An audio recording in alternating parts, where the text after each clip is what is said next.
ইরানের বিরুদ্ধে ইসরায়েলি আগ্রাসনে সমর্থন জানিয়ে নিজেদের কূটনৈতিক বিশ্বাসযোগ্যতা পুরোপুরি হারিয়েছে ইউরোপের 3 প্রভাবশালী দেশ যুক্তরাজ্য, ফ্রান্স ও জার্মানি।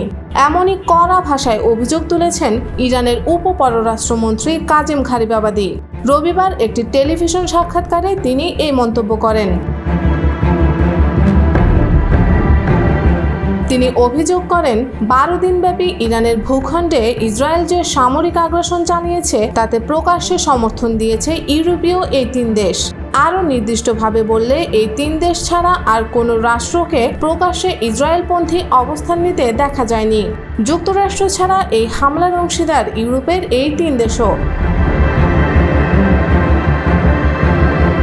ইরানি কূটনীতিক গারিবাবাদি আরও বলেন, এই দেশগুলো তাদের সমর্থনের পক্ষে অপপ্রমাণ ও ভিত্তিহীন যুক্তি উপস্থাপন করেছে। জাতিসংঘে যুক্তরাষ্ট্র ও ইসরায়েলের জমা দেওয়া চিঠির সঙ্গে হুবহু মিল রেখে একই ভাষায় একই বার্তা ব্যবহার করে এই 3 দেশও ইরানের বিরুদ্ধে অবস্থান নিয়েছে। এই চিঠিতে বলা হয়, ইরানের পারমাণবিক কর্মসূচি তৎক্ষণাৎ হুমকি ও সামরিককরণের দিকে এগোচ্ছে। সেই সূত্র ধরে যুক্তরাষ্ট্র ও ইসরায়েল নিজেদের তথাকথিত আত্মরক্ষার অধিকার প্রয়োগ করেছে। কিন্তু গারিবাবাদি স্পষ্ট জানিয়ে দেন, এই ব্যাখ্যা আন্তর্জাতিক আইনের পুরোপুরি লঙ্ঘন। তিনি বলেন, যুক্তরাষ্ট্র জাতিসংঘের চিঠি দিয়ে বলেছে তারা স্টেট অফ ওয়ারে আছে ইরানের সঙ্গে। এটি আইনি দৃষ্টিকোণ থেকে একেবারেই ভিত্তিহীন। ইরান কখনোই যুক্তরাষ্ট্রের সঙ্গে যুদ্ধে লিপ্ত হয়নি। ডেথ টু আমেরিকা বা ডেথ টু ইসরায়েল জাতীয় স্লোগানকে ধ্বংসযজ্ঞের নীতি হিসেবে ব্যাখ্যা করা হাস্যকর ও উদ্দেশ্য প্রণোদিত বলে মন্তব্য করেন তিনি।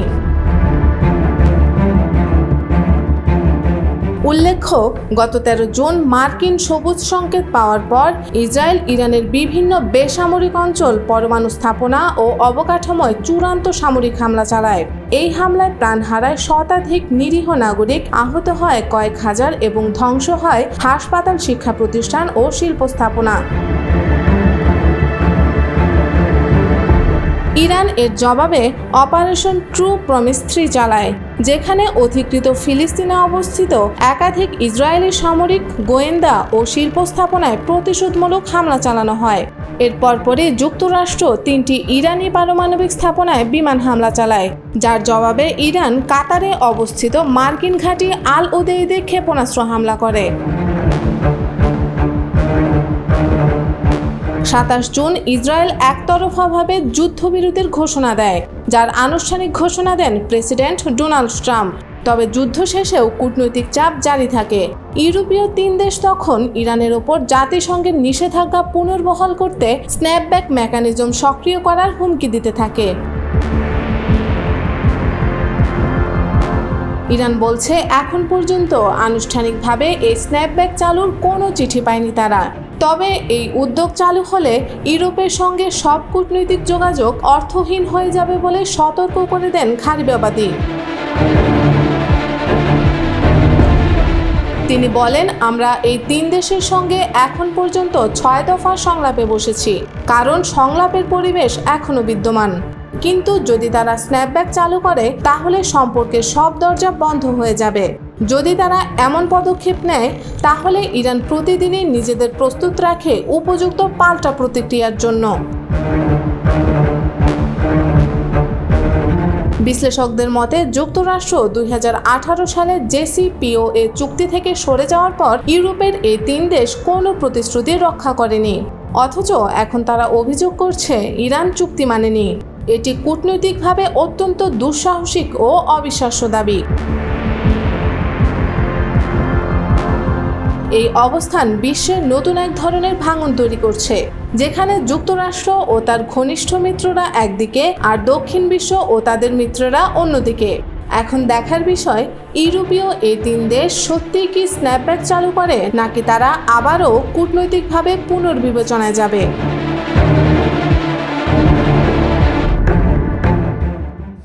মুসলিম দেশগুলোর মধ্যে বিভাজন সৃষ্টির চেষ্টা করছে ইসরায়েল। উদ্দেশ্য মুসলিম বিশ্বকে দুর্বল করা, এমনই মন্তব্য করেছেন ইরানের প্রেসিডেন্ট মাসুদ পেজেশকিয়ান। ইরানের রাষ্ট্রীয় সংবাদ মাধ্যম ইরনার এক প্রতিবেদনে উঠে এসেছে এই তথ্য।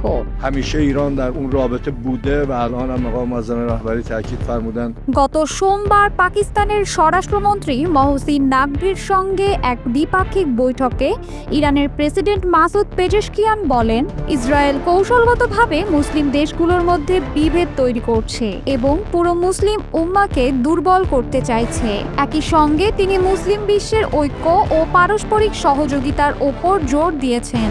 که مذاکره غیر مستقیم همچنان میتونه ادامه داشته باشه। তিনি আরও বলেন, ইসরায়েল ধারাবাহিকভাবে মুসলিম দেশগুলোর মধ্যে বিভাজনের বীজ বপন করছে। তারা মুসলিম বিশ্বের মধ্যে সৌহার্দ্য নষ্ট করে নিজেদের মধ্যে বিভক্তির অপচেষ্টা চালাচ্ছে।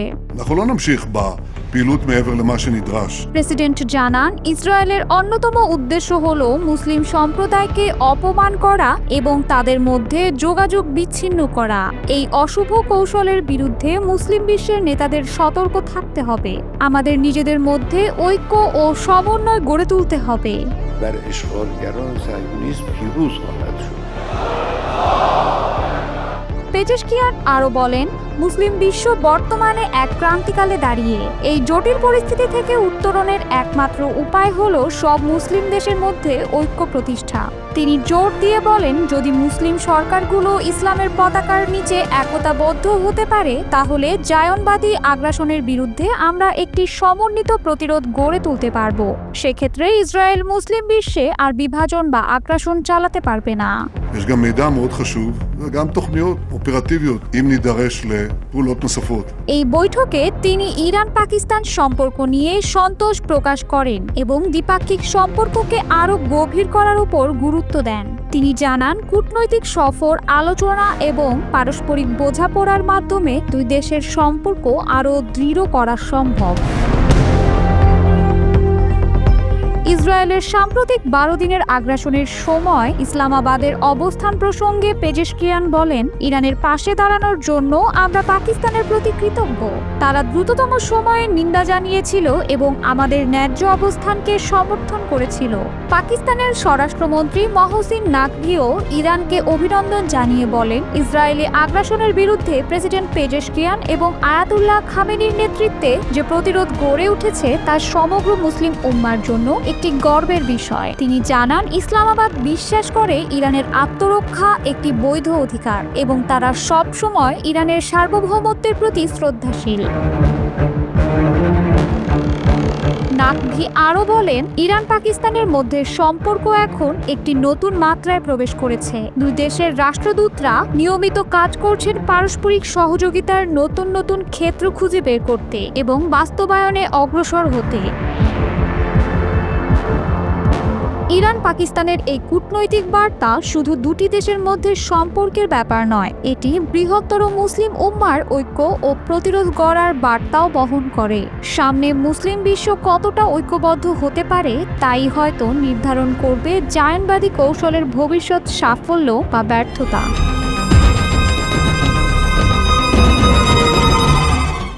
পুতিনের উপর অনেকটা বিরক্ত হয়ে এবার চূড়ান্ত সময়সীমা বেঁধে দিলেন ট্রাম্প। এর আগে ইরানকেও তিনি এমন সময়সীমা বেঁধে দিয়েছিলেন এবং সময় পার হওয়ার পর ইসরায়েল ইরানের আক্রমণ করেছিল। তাহলে কি ট্রাম্পের প্রস্তাব না মানলে যুক্তরাষ্ট্র এবার রাশিয়ায় হামলা চালাবে? এমন প্রশ্ন ঘুরপাক খাচ্ছে বিভিন্ন সামাজিক মাধ্যমে।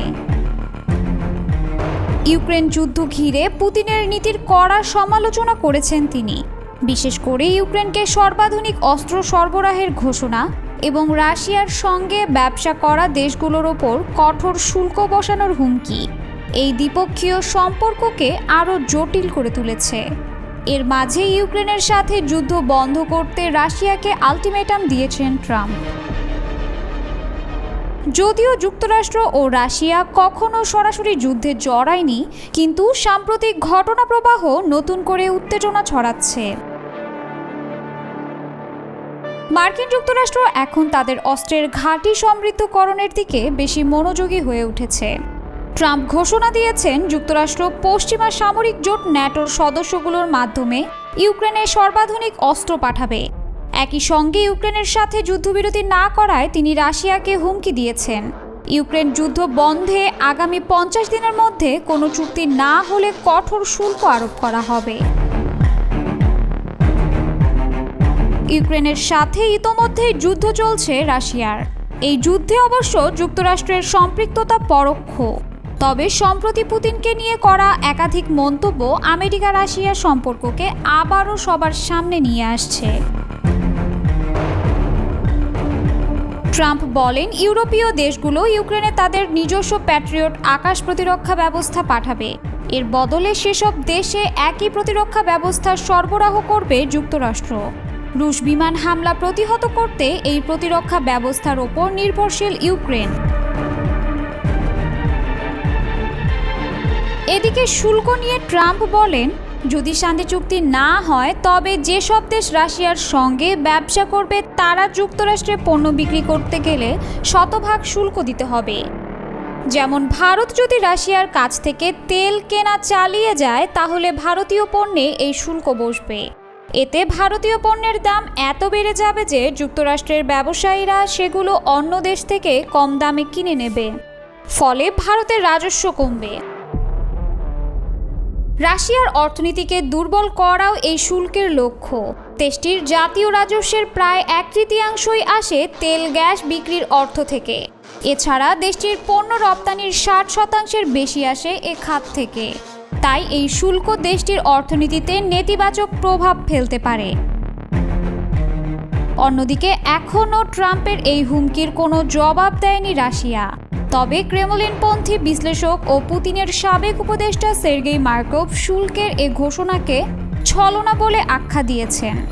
তিনি বলেন, এতে বোঝা যায় ট্রাম্প ইউক্রেনের শান্তি আনার চেষ্টা থেকে সরে দাঁড়িয়েছেন। অন্যদিকে জানা গেছে, ইসরায়েলেও অস্ত্র ভাণ্ডার আরও সমৃদ্ধ করায় মনোযোগ দিয়েছে ট্রাম্প প্রশাসন। এখন একটি বড় প্রশ্ন হলো, ট্রাম্প কি রাশিয়ায় হামলা করবে নাকি ইসরায়েলকে দিয়ে হামলা করাবে রাশিয়ায়? আবার ইউক্রেন যুদ্ধ সম্প্রসারিত হয়ে রূপ নিতে পারে আমেরিকা রাশিয়া যুদ্ধে। সময়ের প্রবাহে এখন প্রশ্ন, আমেরিকা রাশিয়ার এই উত্তেজনা কি সরাসরি সংঘাতে গড়াবে? দিনকে দিন গাজার পরিস্থিতি ভয়াবহ রূপ নিচ্ছে। জাতিসংঘ উন্নয়ন কর্মসূচি একটি কঠোর সতর্কবাণী জারি করেছে যে গাজায় পর্যাপ্ত পরিমাণে এবং ধারাবাহিকভাবে জ্বালানি প্রবেশের অনুমতি দিতে হবে, যাতে জীবন রক্ষাকারী মানবিক কার্যক্রম অব্যাহত রাখা যায়। জ্বালানি ছাড়া গাজার 21 লক্ষ মানুষের জীবনধারা বিলুপ্ত হয়ে যাবে। সংস্থাটির সামাজিক যোগাযোগ মাধ্যম এক্সে এ তথ্য নিশ্চিত করেছে। পর্যাপ্ত জ্বালানি ছাড়া এই সংকট মোকাবেলায় জাতিসংঘের সংস্থাগুলি সম্ভবত তাদের কার্যক্রম সম্পূর্ণভাবে বন্ধ রাখতে বাধ্য হবে, যা গাজার সব অত্যাবশ্যক সেবাকে সরাসরি প্রভাবিত করবে। এর অর্থ হলো, কোনো স্বাস্থ্যসেবা নেই, কোনো পরিষ্কার পানি নেই এবং সাহায্য পৌঁছানোর কোনো সক্ষমতা নেই। এই সতর্কবাণী এসেছে জাতিসংঘের বিবৃতির পর যে বৃহস্পতিবার 130 দিনের মধ্যে প্রথমবারের মতো গাজায় জ্বালানি সরবরাহ করার অনুমতি দেওয়া হয়েছে। জাতিসংঘের মুখপাত্র স্টিফেন দুজারিক জানিয়েছেন যে গতকাল একটি জাতিসংঘ দল ইসরায়েল থেকে গাজা স্ট্রিপে প্রায় ৭৫,০০০ লিটার জ্বালানি আনতে সক্ষম হয়েছে। এটি 130 দিনের মধ্যে প্রথম এই ধরনের সরবরাহ। তবে এই পরিমাণ এমনকি একদিনের প্রয়োজনও মেটাতে পারেনি, যার ফলে হাসপাতাল, পানি সরবরাহ ব্যবস্থা এবং সাহায্য কার্যক্রম ধসের দ্বারপ্রান্তে রয়েছে। দুজারিক সতর্ক করে বলেছেন, গতকাল যে পরিমাণ জ্বালানি এসেছে তা এমনকি একদিনের শক্তির চাহিদা মেটাতে পারবে না। জ্বালানি এখনও ফুরিয়ে যাচ্ছে এবং যদি অবিলম্বে বড় পরিমাণে জ্বালানি প্রবেশ না করে তাহলে সেবাগুলি বন্ধ হয়ে যাবে। জাতিসংঘ এবং তার অংশীদারদের অত্যাবশ্যক জীবন রক্ষাকারী এবং জীবন ধারণকারী কার্যক্রম চালিয়ে যাওয়ার জন্য প্রতিদিন লক্ষ লক্ষ লিটার জ্বালানি প্রয়োজন। জাতিসংঘের 9টি সংস্থা একটি যৌথ বিবৃতিতে জানিয়েছে যে জ্বালানি গাজায় বেঁচে থাকার মেরুদণ্ড। এটি হাসপাতাল, পানি ব্যবস্থা, স্যানিটেশন নেটওয়ার্ক, অ্যাম্বুলেন্স এবং মানবিক কার্যক্রমের প্রতিটি দিক পরিচালনা করে। প্রায় 2 বছর যুদ্ধের পর গাজার মানুষ চরম সংকটের মুখে রয়েছে, যার মধ্যে রয়েছে ব্যাপক খাদ্য নিরাপত্তাহীনতা। যখন জ্বালানি শেষ হয়ে যায় তখন এটি অনাহারের দ্বারপ্রান্তে থাকা জনগোষ্ঠীর উপর অসহনীয় নতুন বোঝা চাপায়। পর্যাপ্ত জ্বালানি ছাড়া গাজা মানবিক প্রচেষ্টার সম্পূর্ণ পতনের মুখোমুখি হচ্ছে। হাসপাতালগুলি ইতিমধ্যে অন্ধকারে নিমজ্জিত হচ্ছে, মাতৃত্ব, নবজাতক এবং নিবিড় পরিচর্যা ইউনিটগুলি ব্যর্থ হচ্ছে এবং অ্যাম্বুলেন্সগুলি আর চলাচল করতে পারছে না। জাতিসংঘের প্রতিবেদন অনুযায়ী জ্বালানি ছাড়া বেকারি এবং সম্প্রদায়ের রান্নাঘর কাজ করতে পারবে না। পানি উৎপাদন এবং স্যানিটেশন ব্যবস্থা বন্ধ হয়ে যাবে। পরিবারগুলি নিরাপদ পানীয় জল ছাড়া থাকবে। কঠিন বর্জ্য এবং নর্দমা রাস্তায় জমা হবে। এই অবস্থা পরিবারগুলিকে মারাত্মক রোগের প্রাদুর্ভাবের সম্মুখীন করবে এবং গাজার সবচেয়ে দুর্বল মানুষদের মৃত্যুর আরও কাছাকাছি ঠেলে দেবে। একটি মানবিক সহযোগী সংস্থা জানিয়েছে যে এই সপ্তাহে কয়েকদিনের মধ্যে জ্বালানি সংকট প্রায় 44,000 শিশুর পরিষ্কার পানীয় জল বন্ধ করে দিতে পারে এবং এটি কলেরা, ডায়রিয়া এবং আমাশয়ের মতো পানিবাহিত রোগের ঝুঁকি আরও বৃদ্ধি করবে। গাজার 21 লক্ষ মানুষের জীবন এখন এই জ্বালানি সরবরাহের উপর নির্ভরশীল এবং আন্তর্জাতিক সম্প্রদায়ের তাৎক্ষণিক হস্তক্ষেপ অত্যন্ত জরুরি।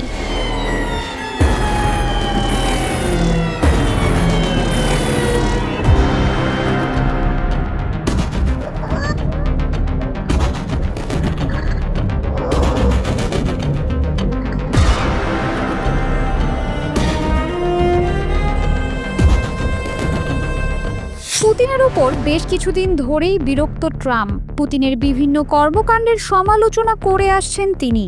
ইউক্রেন যুদ্ধ ট্রাম্পের এই বিরাগের কারণ হলেও ইতিহাসেও যুক্তরাষ্ট্র ও রাশিয়ার সম্পর্ক ভালো ছিল না কখনো।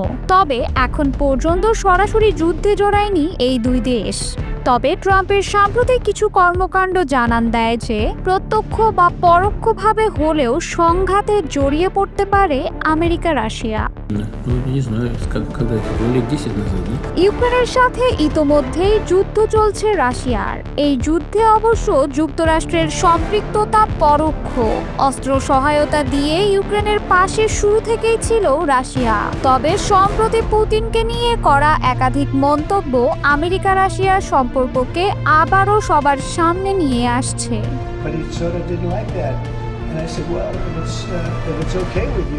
মার্কিন যুক্তরাষ্ট্র এখন তাদের অস্ত্রের ঘাঁটি সমৃদ্ধকরণের দিকে বেশি মনোযোগী হয়ে উঠেছে। ট্রাম্প ঘোষণা দিয়েছেন যুক্তরাষ্ট্র পশ্চিমা সামরিক জোট ন্যাটোর সদস্যগুলোর মাধ্যমে ইউক্রেনের সর্বাধুনিক অস্ত্র পাঠাবে।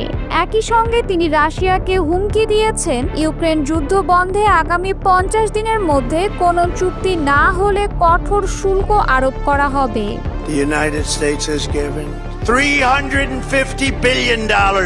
ট্রাম্প বলেন ইউরোপীয় দেশগুলো ইউক্রেনে তাদের নিজস্ব প্যাট্রিয়ট আকাশ প্রতিরক্ষা ব্যবস্থা পাঠাবে। এর বদলে সেসব দেশে একই প্রতিরক্ষা ব্যবস্থা সরবরাহ করবে যুক্তরাষ্ট্র।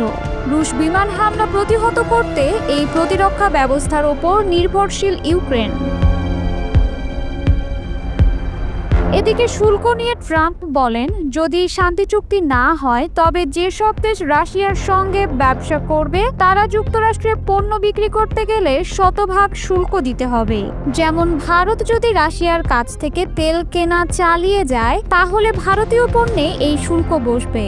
এতে ভারতীয় পণ্যের দাম এত বেড়ে যাবে যে যুক্তরাষ্ট্রের ব্যবসায়ীরা সেগুলো অন্য দেশ থেকে কম দামে কিনে নেবে, ফলে ভারতের রাজস্ব কমবে।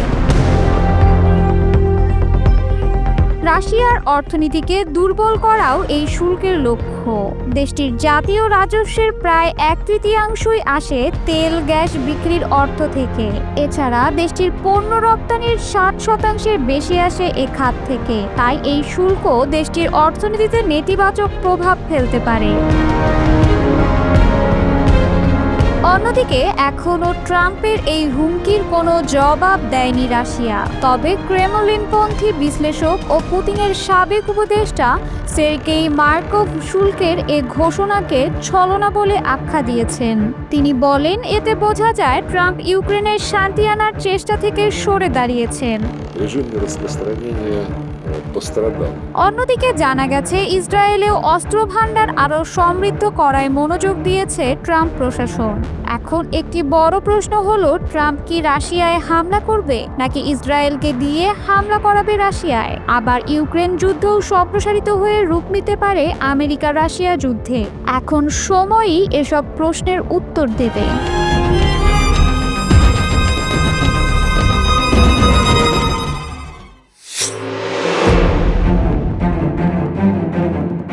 ইসরায়েলি ও মার্কিন আগ্রাসনের জবাবে যেভাবে আঘাত হেনেছে ইরানের অ্যারোস্পেস ফোর্স, তা শুধু সামরিক প্রতিক্রিয়া নয়, বরং এক কৌশলগত বার্তা ছিল। শত্রুর মাথা ও হাত কেটে দিয়েছে আমাদের ক্ষেপণাস্ত্র, এমনই মন্তব্য করেছেন ইরানের সশস্ত্র বাহিনীর প্রধান major general Abdur Rahim Musavi. সোমবার তিনি IRGC অ্যারোস্পেস ইউনিট পরিদর্শনে গিয়ে এসব কথা বলেন। গত 13 জুন থেকে 25 জুন পর্যন্ত ইসরায়েল টানা 12 দিনব্যাপী ইরানের ভূখণ্ডে চালায় বেপরোয়া বিমান হামলা।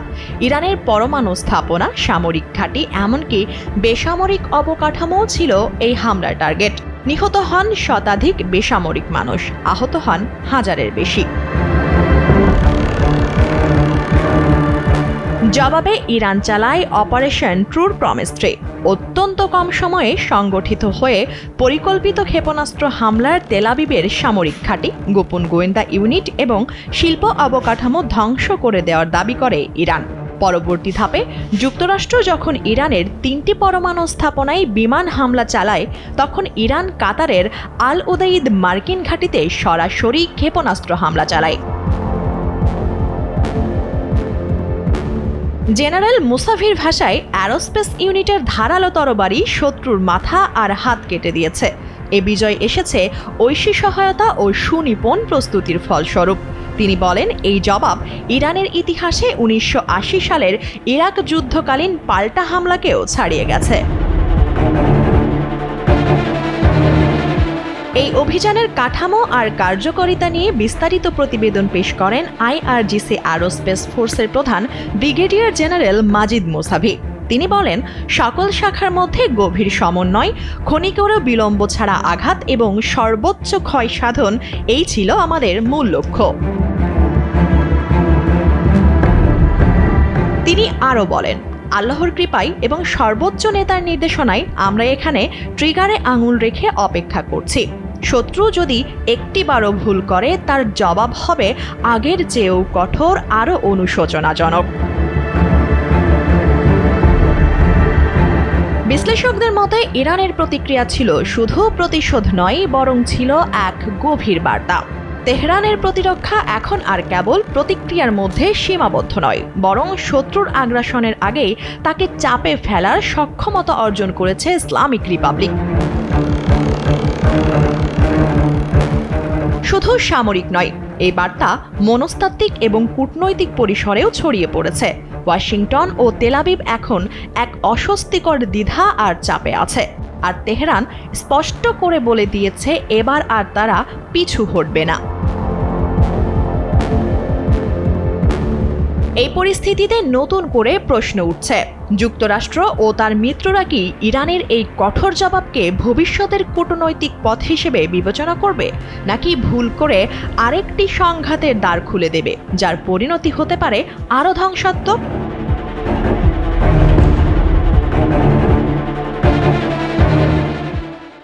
প্রেসিডেন্ট পুতিনকে উচিত জবাব দিতে ইউক্রেনকে প্যাট্রিয়ট আকাশ প্রতিরক্ষা ব্যবস্থা সরবরাহ করার ঘোষণা দিয়েছেন প্রেসিডেন্ট ডোনাল্ড ট্রাম্প। মাত্র এক সপ্তাহ আগেও যুক্তরাষ্ট্র ইউক্রেনে অস্ত্র সরবরাহ স্থগিত করেছিল, কিন্তু এখন পরিস্থিতি সম্পূর্ণ পাল্টে গেছে। ট্রাম্প তার সিদ্ধান্তের পিছনের কারণ হিসেবে পুতিনের প্রতি বিরক্তির কথা উল্লেখ করেছেন। গত সপ্তাহে রাশিয়া এক রাতেই 741টি ড্রোন এবং ক্ষেপণাস্ত্র নিয়ে ইউক্রেনের উপর আক্রমণ চালিয়েছে, যা যুদ্ধের সবচেয়ে বড় একক হামলা। এই প্রেক্ষাপটে ইউক্রেনের আকাশ প্রতিরক্ষা ব্যবস্থা শক্তিশালী করার প্রয়োজনীয়তা সর্বোচ্চ অধিকার পেয়েছে বলে জানান ডোনাল্ড ট্রাম্প। এমনকি এই প্রতিরক্ষা ব্যবস্থার জন্য আমেরিকার 1 টাকাও খরচ করতে হবে না। ট্রাম্প স্পষ্ট করেছেন যে ইউরোপীয় ইউনিয়ন সম্পূর্ণ খরচ বহন করবে। আমরা মূলত তাদের বিভিন্ন অত্যাধুনিক সামরিক সরঞ্জাম পাঠাবো এবং তারা আমাদের শতভাগ টাকা দেবে। তিনি আরও যোগ করেছেন, এটা আমাদের জন্য ব্যবসা হবে। ন্যাটো মহাসচিব মার্ক রুটের ওয়াশিংটনে ট্রাম্পের সাথে একটি গুরুত্বপূর্ণ বৈঠকে ইউক্রেন সহায়তার বিস্তারিত পরিকল্পনা নিয়ে আলোচনা হবে। রুট সোমবার এবং মঙ্গলবার 2 দিন আমেরিকায় থাকবেন এবং পররাষ্ট্রমন্ত্রী মার্কো রুবিও এবং প্রতিরক্ষা মন্ত্রী পিট হেগসেতের সাথেও বৈঠক করবেন।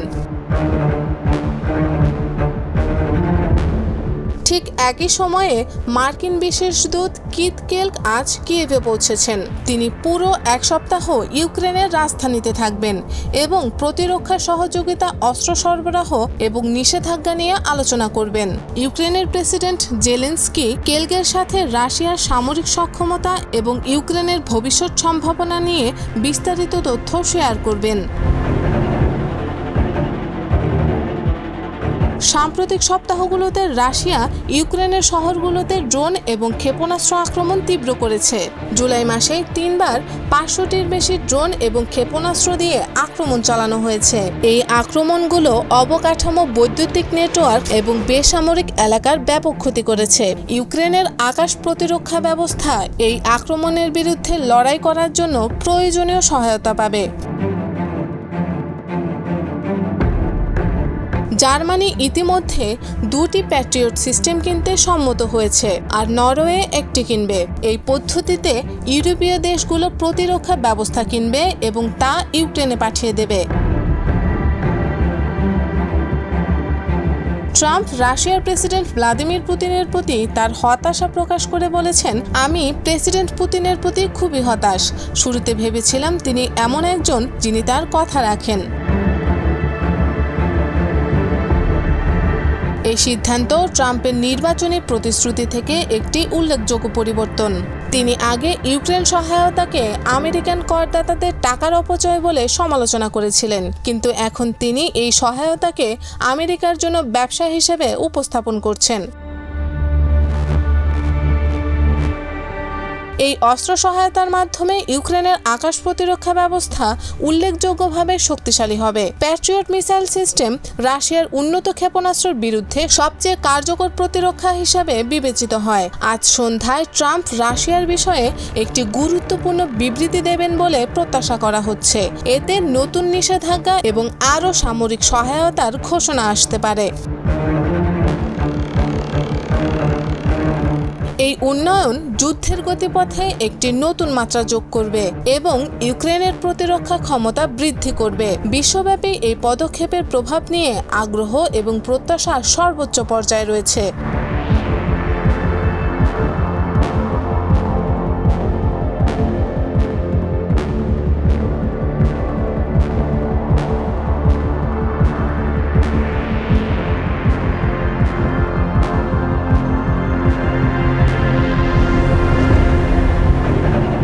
সৌদি আরব এক স্বাধীন রাষ্ট্র, যার নামকরণই হয়েছে শাসক পরিবার আল সৌদের নামে। ইতিহাসে এমন ঘটনা অনন্য।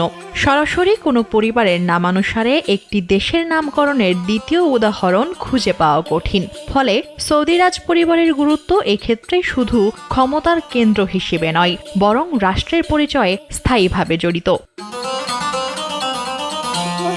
সৌদি আরবের রাজ পরিবার, হাউজ অব সৌদ, মধ্যপ্রাচ্যের রাজনীতি ও ক্ষমতার ইতিহাসে এক প্রভাবশালী নাম। প্রতিষ্ঠার সময় থেকেই সৌদি রাজ পরিবারের কেন্দ্রবিন্দুতে ছিল 2টি বিষয়: ধর্মীয় আদর্শের প্রতি আনুগত্য আর আরব উপদ্বীপের গোত্রভিত্তিক ঐতিহ্যকে কাজে লাগিয়ে ক্ষমতার পরিসর প্রসারিত করা। তবে ইতিহাস জুড়েই দেখা গেছে বাহ্যিক শত্রুদের মোকাবেলা ছাড়াও সৌদি রাজ পরিবারকে সামলাতে হয়েছে পরিবারের অভ্যন্তরে নানা রকম দ্বন্দ্ব, ষড়যন্ত্র আর ক্ষমতার লড়াই। 1744 সালে মোহাম্মদ বিন সৌদ ও ধর্মীয় নেতা মোহাম্মদ ইবনে আব্দুল ওয়াহাবের মধ্যে আতাতের মধ্য দিয়ে যাত্রা শুরু হয় প্রথম সৌদি রাষ্ট্রের। ধর্মীয় দিক দিয়ে ইবনে আব্দুল ওয়াহাবের সংস্কারমুখী চিন্তাধারা ও গোত্রবদ্ধ শক্তিকে কাজে লাগিয়ে এই রাষ্ট্র বিস্তার লাভ করে। তবে অটোম্যান সাম্রাজ্যের সমর্থিত বাহিনীর আক্রমণে 1818 সালে এ রাষ্ট্রের পতন ঘটে। প্রথম রাষ্ট্রের পতনের পরও সৌদি রাজ পরিবার তাদের ক্ষমতা পুনরুদ্ধারে সচেষ্ট থাকে। 1824 সালে ফিরে আসে দ্বিতীয় সৌদি রাষ্ট্র, কিন্তু শাসন ব্যবস্থা ধরে রাখতে গিয়ে আল রশিদের সঙ্গে রক্তক্ষয়ী সংঘাত, অভ্যন্তরীণ কোন্দল এবং উত্তরাধিকার সংকট এই রাষ্ট্রকেও স্থিতিশীল থাকতে দেয়নি। শেষমেশ 1891 সালে দ্বিতীয় সৌদি রাষ্ট্র বিলুপ্ত হয়। 1891 সালে সৌদি রাজ পরিবারের অবস্থা ছিল একেবারে শোচনীয়, কিন্তু কয়েক বছরের মধ্যেই তরুণ নেতা আব্দুল আজিজ ইবনে আব্দুর রহমান, যিনি ইবনে সৌদ নামে পরিচিত, 1902 সালে রিয়াদ পুনরুদ্ধার করে নিজের সামরিক আর রাজনৈতিক ক্ষমতা প্রতিষ্ঠা করেন। তেলের খনি আবিষ্কারের আগেই তিনি গোত্রীয় জোট, বিবাহ সম্পর্ক এবং কৌশলী আলোচনার মাধ্যমে আরব উপদ্বীপের একটি বিশাল অংশকে নিজের কর্তৃত্বের অধীনে আনেন। 1932 সালে আনুষ্ঠানিকভাবে প্রতিষ্ঠিত হয় সৌদি আরব। ইবনে সৌদ দক্ষ সামরিক নেতা এবং রাজনৈতিক কুশলী ছিলেন। গোত্রপতিদের সন্তুষ্ট রাখতে তিনি বিয়ে শাদীর মাধ্যমে পারিবারিক বন্ধন সুদৃঢ় করেন। আবার প্রয়োজন অনুযায়ী কঠোর সামরিক অভিযান চালিয়ে প্রতিপক্ষকে দুর্বল করে রাখেন। এভাবেই তিনি সৌদি আরবকে একটি কেন্দ্রীভূত রাষ্ট্রে পরিণত করেন। 1953 সালে ইবনে সৌদের মৃত্যুর পর সিংহাসনে বসেন বড় ছেলে সৌদ। কিন্তু তার অনুজ ফয়সাল ছিলেন অত্যন্ত মেধাবী আর কূটনৈতিক দক্ষতা সম্পন্ন নেতা। রাজ্যের অর্থনৈতিক, প্রশাসন ও বিভিন্ন সংস্কারে ফয়সালের ভূমিকা ছিল গুরুত্বপূর্ণ। অথচ বড় ভাই সৌদের শাসন ছিল অপব্যয়ী আর প্রশাসনিকভাবে দুর্বল। দুই ভাইয়ের মধ্যে বিরোধ চরমে ওঠে। শেষমেশ 1964 সালে উলামাদের সমর্থন ও পরিবারের অংশবিশেষের সহায়তায় ফয়সাল বড় ভাই সৌদকে গদিচ্যুত করে নিজেই বাদশাহ হন। বাদশাহ ফয়সাল ক্ষমতায় আসার পর বহু সংস্কারমূলক পদক্ষেপ নেন। আন্তর্জাতিক অঙ্গনেও সৌদি আরবের মর্যাদা বৃদ্ধিতে গুরুত্বপূর্ণ ভূমিকা রাখেন। কিন্তু 1975 সালের 25 মার্চ এক অনুষ্ঠানে তারই ভাইপো প্রিন্স ফয়সাল বিন মোহাম্মদ প্রকাশ্যে গুলি চালিয়ে তাকে হত্যা করেন। এ ঘটনায় রাজপরিবারের অভ্যন্তরীণ দ্বন্দ্ব বিশ্বদৃষ্টিতে স্পষ্ট হয়। একটি প্রভাবশালী পরিবারের ভেতরের ক্ষমতার সংঘাত কতটা সহিংস হতে পারে, এই হত্যাকাণ্ড তারই জ্বলন্ত প্রমাণ। ফয়সালের মৃত্যুর পর সিংহাসনে বসেন খালেদ। তিনি তুলনামূলকভাবে নমনীয় হলেও স্বাস্থ্যগত কারণে দেশের শাসন কার্যক্রম পুরোপুরি সামলাতে পারতেন না। ফলে পর্দার আড়ালে শক্তিশালী কিছু প্রিন্স, বিশেষ করে একই মায়ের গর্ভে জন্ম নেওয়া 7 সহোদর, যাদের বলা হয় সুদাইল 7, তারা ধীরে ধীরে সামরিক, বেসামরিক আর প্রশাসনে গুরুত্বপূর্ণ পদে নিজেদের নিয়ন্ত্রণ প্রতিষ্ঠা করেন। মৃত্যুর পর তাদেরই একজন ফাহাদ সিংহাসনে বসেন। 7 এর হাতে ক্ষমতা কেন্দ্রীভূত হওয়ার পেছনে বড় ভূমিকা ছিল তাদের পারস্পরিক সংহতি আর ভ্রাতৃত্ব। তাদের শাসনামলে সৌদি আরব তেল সম্পদকে কাজে লাগিয়ে মধ্যপ্রাচ্যের অন্যতম প্রভাবশালী রাষ্ট্রে পরিণত হন। তবে পরিবারের অভ্যন্তরে বিভিন্ন শাখা বংশের মধ্যে ক্ষমতার ভারসাম্য কখনোই পুরোপুরি স্থিতিশীল ছিল না। 1990 থেকে 91 সালের উপসাগরীয় যুদ্ধ, তেলের বাজারে অস্থিরতা সহ নানা কারণে আন্তর্জাতিক ক্ষেত্রে চাপে পড়েন বাদশাহ ফাহাদ। তার স্বাস্থ্যের অবনতি হলে ক্ষমতার বলয় সরতে থাকে সৎ ভাই আব্দুল্লাহর দিকে। তিনি সুদাইরি পরিবারের অন্তর্ভুক্ত ছিলেন না, ফলে সুদাইরি 7 বনাম অন্যান্য ভাইদের এক অঘোষিত প্রতিদ্বন্দ্বিতা মাথাচাড়া দিয়ে ওঠে।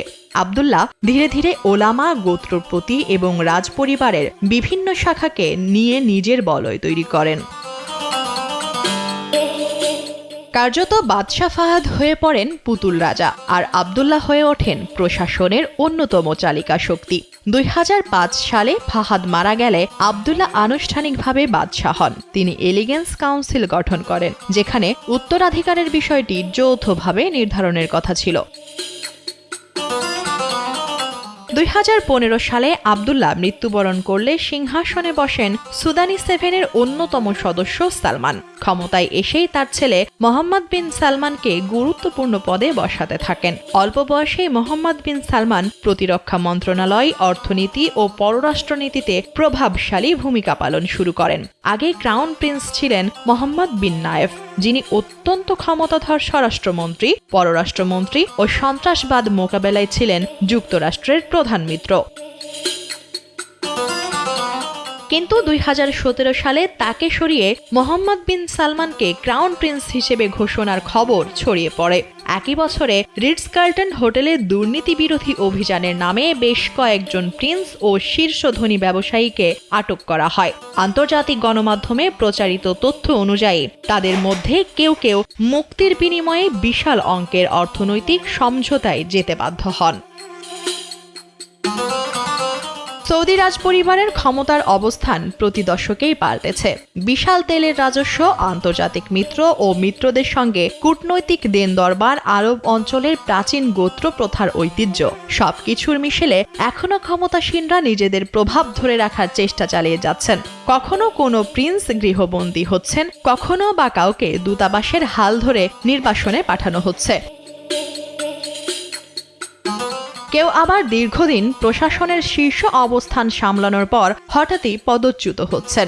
উন্নয়নের নামে কিংবা সংস্কারের ডাক দিয়ে যেসব পরিবর্তনের কথা প্রচার করা হয়, সেগুলোর বাস্তবায়ন কেমন হবে তা নির্ভর করে রাজপরিবারের ভেতরের স্বার্থ, অদৃশ্য চুক্তি ও ক্ষমতার সমীকরণের ওপর। শাসন ব্যবস্থায় এডিটর্স কাউন্সিল থাকলেও শেষ কথা বরাবরই বলেন সবচেয়ে ক্ষমতাধর ও শক্তিশালী বলয়ের নেতৃত্ব দানকারী ব্যক্তি বা গোষ্ঠী।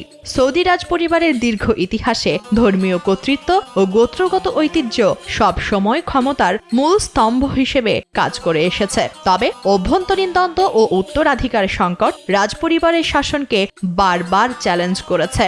কালের পরিক্রমায় সংস্কারের ডাক উঠলেও শেষ কথা বরাবরই বলেছেন সবচেয়ে ক্ষমতাধর রাজপুত্রগণ।